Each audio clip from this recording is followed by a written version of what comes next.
सिया राम। कल के एपिसोड में आपने हनुमान जी और विभीषण जी के मिलन का वृत्तांत सुना। अब आगे की कथा आरंभ करते हैं। मन लगाकर श्रद्धापूर्वक सुनिए और मुझे आशीर्वाद दीजिए।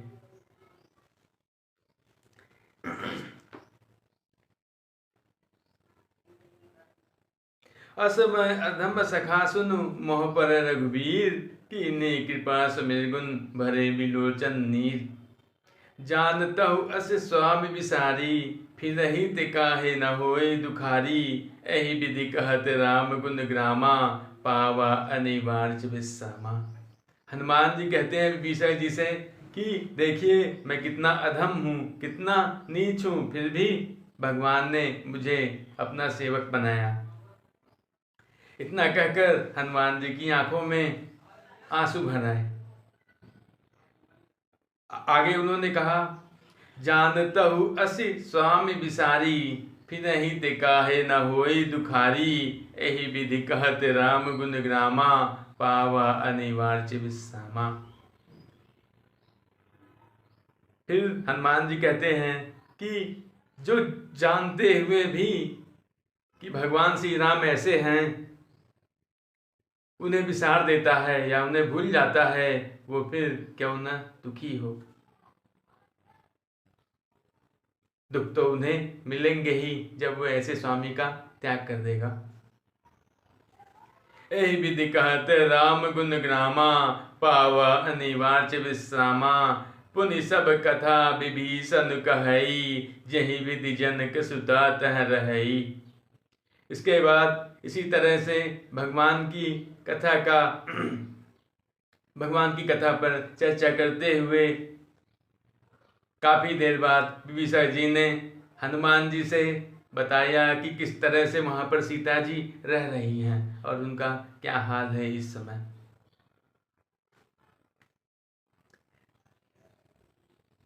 तब हनुमंत कहा सुन भ्राता, देखी चहु जानकी माता। जुगति विभीषण सकल सुनाई, चले पवन सुत विदा कराई।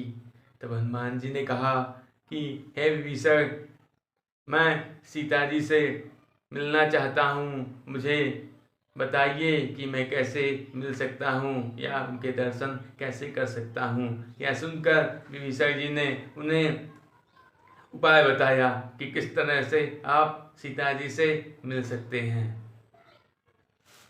करि सोई रूप गयौ पुनीत हवा, बन अशोक सीता रह जहवा। देखि मनहु मन कीन प्रनामा, बैठहि बीति जात निस जामा। हनुमान जी ने फिर से छोटा सा रूप धारण किया और उन्होंने विभीषण जी से विदा ली और सीता जी के पास के लिए चल दिए।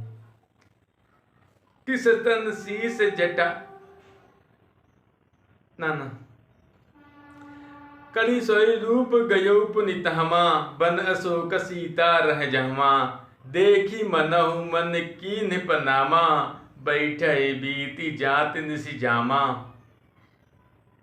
हनुमान जी जब सीता जी के पास आए तो उन्होंने उन्हें देखकर मन ही मन प्रणाम किया। उन्हें देखकर ऐसा लग रहा था जैसे वे बैठे ही बैठे सारी रात वहां गुजार देती होंगी।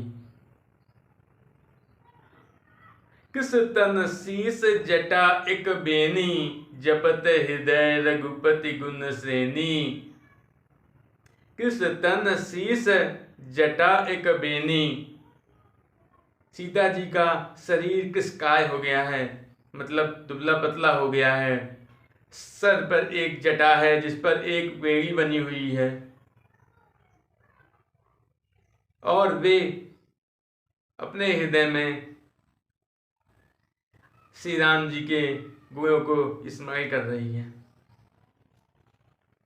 निज पद नयन दिए मन, राम पद कमल लीन।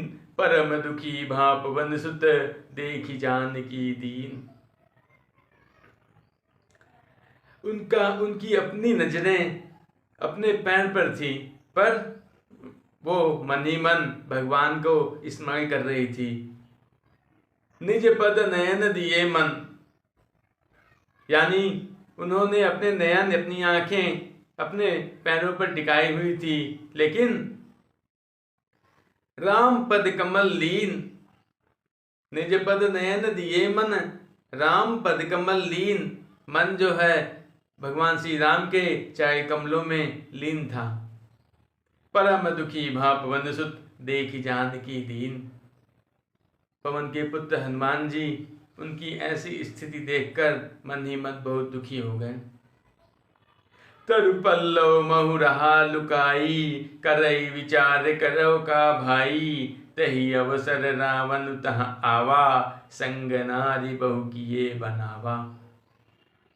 वे पेड़ों की पत्तियों में छिपकर बैठे रहे। तरु पल्लव महु रहा लुकाई, करई विचार करो का भाई।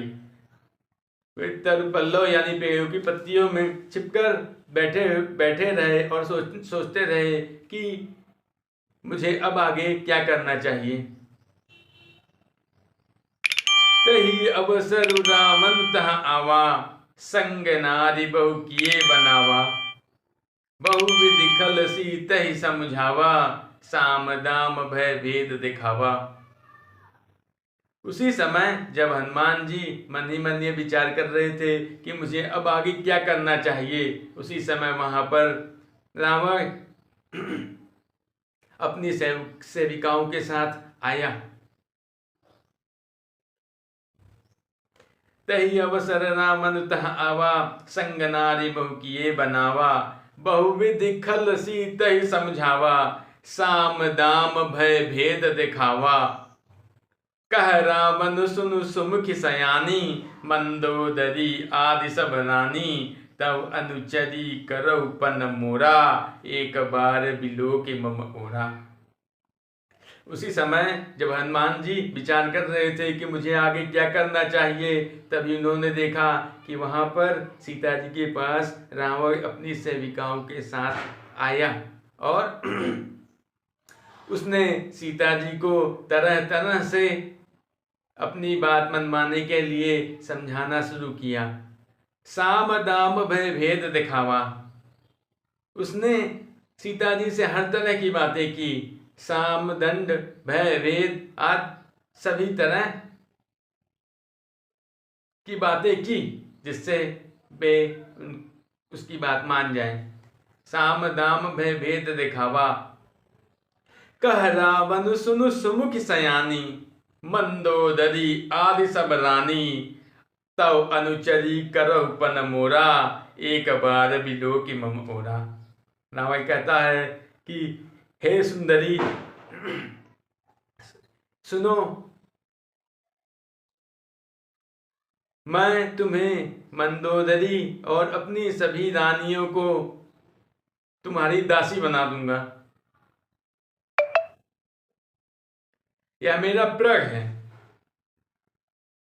मंदोदरी आदि सब रानी, तव अनुचरी करो पन मोरा, एक बार बिलो की मम ओरा। उसने कहा कि हे सुंदरी, मैं मंदोदरी और सभी रानियों को तुम्हारी अनुचरी या सेविका बना दूंगा, लेकिन एक बार मेरी तरफ देख तो लो। तृणधरी ओट कहत बह देही, सुमिर अवधपति परम स्नेही। सुंदस मुख कद्योत प्रकाशा, कबहु की नलनी करहि विकासा। सीता जी ने रावण की बात का क्या जवाब दिया? तृणधरी ओट कहत बह देही। सीता जी ने एक तृण की ओट लेते हुए, यानी वो डायरेक्ट रावण की तरफ नहीं देख रही थी, सीधे रावण की तरफ नहीं देख रही थी, उन्होंने तृण की ओट लेते हुए रावण से कहा, तृणधरी ओट कहत बह देही, सुमिर अवधपति परम स्नेही। सीता जी ने अपने मन में अपने परम स्नेही भगवान श्री राम का स्मरण करते हुए रावण से कहा, सुन दस मुख खद्योत प्रकाशा, कबहु की नलनी करहि विकासा। सीता जी कहती हैं कि अरे दसमुख, अरे रावण, सुन, क्या कभी जुगनू के प्रकाश से कमलनी अपना विकास करती है? सुन दशमुख कद्योत प्रकाशा, कबहू की नलनी करहि विकासा। अस मन समझ कहति जान की, खल सुधि नहीं रघुबीर बान की। सीता जी ने कहा कि क्या कभी जुगनू के प्रकाश से कमलनी अपना विकास कर सकती है? तू भी अपने लिए इसी तरह समझ। फिर सीता जी कहती हैं कि अरे दुष्ट, तुझे अभी श्री राम जी के भाव की चिंता नहीं है जो तेरा काल बनने वाले हैं।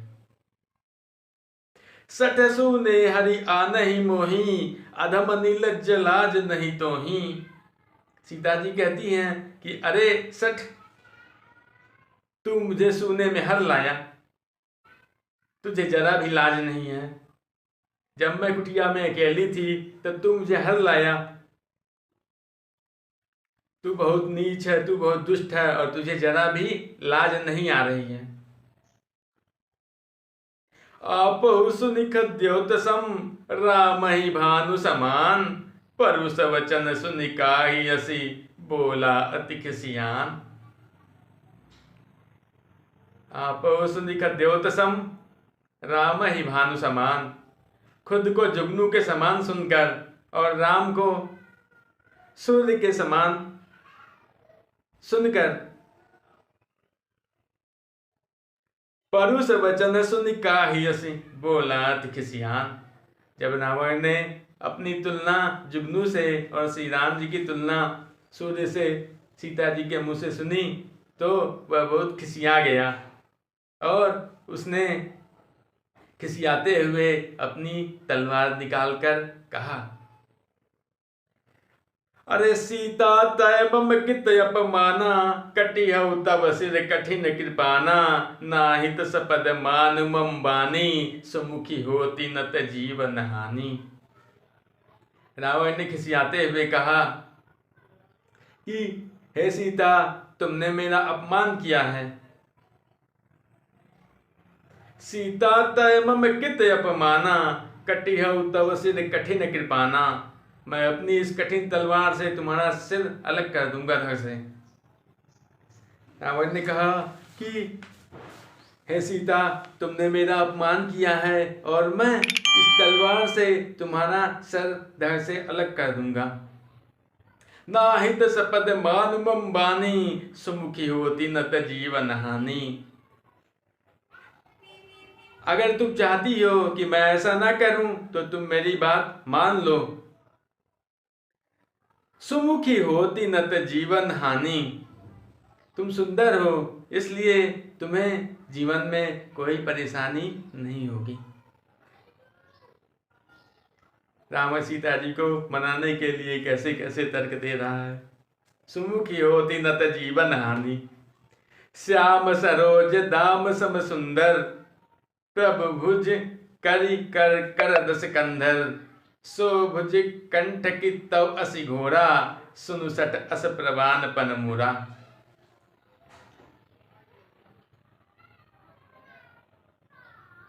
सीता जी ने रावण की जब ये बात सुनी तो उन्होंने कहा कि हे रावण,